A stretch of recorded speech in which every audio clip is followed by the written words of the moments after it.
ಹೆಚ್ಚಾಗಿದೆ ಮತ್ತು ನಾನು ಇನ್ನೂ 2 ಕಾರ್ಯಕ್ರಮಗಳಿಗೆ ಹೋಗಬೇಕಾದದ್ರಿಂದ 2 ನಿಮಿಷದಲ್ಲಿ ನನ್ನ ಮಾತನ್ನು ಮುಗಿಸ್ತೇನೆ.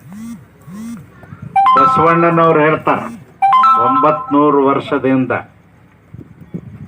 ದಯವಿಲ್ಲದ ಧರ್ಮ ಆವುದಯ್ಯ, ದಯವೇ ಬೇಕು ಸಕಲ ಪ್ರಾಣಿಗಳೆಲ್ಲರಲ್ಲಿ, ದಯವೇ ಧರ್ಮದ ಮೂಲವಯ್ಯ, ನಂತಲ್ಲದವ್ರನ್ನೊಲ್ಲನಯ್ಯ ನಮ್ಮ ಕೂಡಲ ಸಂಗಮ ದೇವ ಅಂಥೇಳಿ.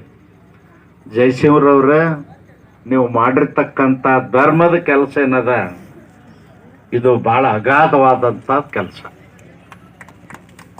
ಯಾಕೆ ಅಗಾಧವಾದಂಥ ಕೆಲಸ ಅಂತ ಹೇಳ್ತೀನಂದ್ರೆ, ಕರೋನಾ ಸಂಕಷ್ಟದಲ್ಲಿ ಇಡೀ ಪ್ರಪಂಚದಲ್ಲಿ